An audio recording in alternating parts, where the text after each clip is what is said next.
Ini pun pokok serai. Pelik tapi nyata.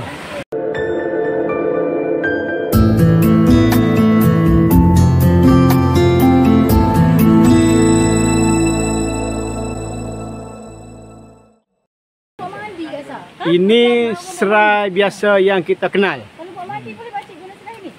Boleh. Ini semua orang kenal. Tunjuk pun orang tahu serai. Ni serai apa dia panggil? Sebiji bau macam serai, rasa macam serai. Dan Pak Cik ni kata serai ni benih dia diambil daripada Indonesia.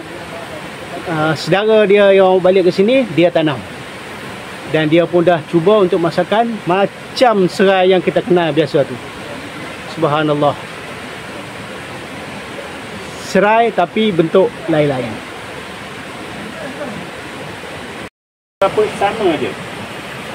Dia ada ubi dia. Cabut nak ambil ada ubi dia. Kan? Kita guna ubi dia. Tidak guna daun. Serai. Dia ambil dia sama. Apa cium. Putih kata apa? Guna daun tu guna batang. Oh, serai. Memang boleh. Masya Allah kata kaki. Tak apa.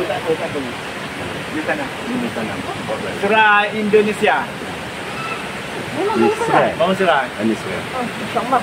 Oh, ni Indonesia. dah dua Ini ni. dah jadi hidup. Boleh hidup ni. Ini boleh hidup. Kalau ini nak ngecut, tak apa kita potong dia akan punah. Yelah memang kat mana pun. Cabut lain banyak. Dah cukup dah pakcik. Satu lagi tak mati pun tu. Ambil.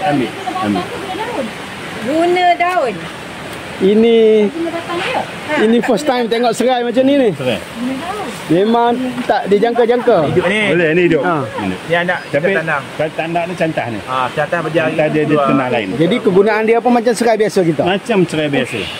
Pasal kami dah buat. Yalah. Ambil dulu benih kat mana Kita- asal?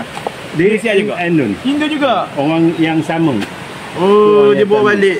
Made in Indonesia. Original asal induk dia daripada Indonesia. Pakcik, jadi kalau nak masak boleh ambil sampai batang je. Dah daun pakai daun. Daun saja. Ini pakai daun. Batang dia buat apa? Batang tak ada apa kita Macam tanam. segar lah. Tapi kita ambil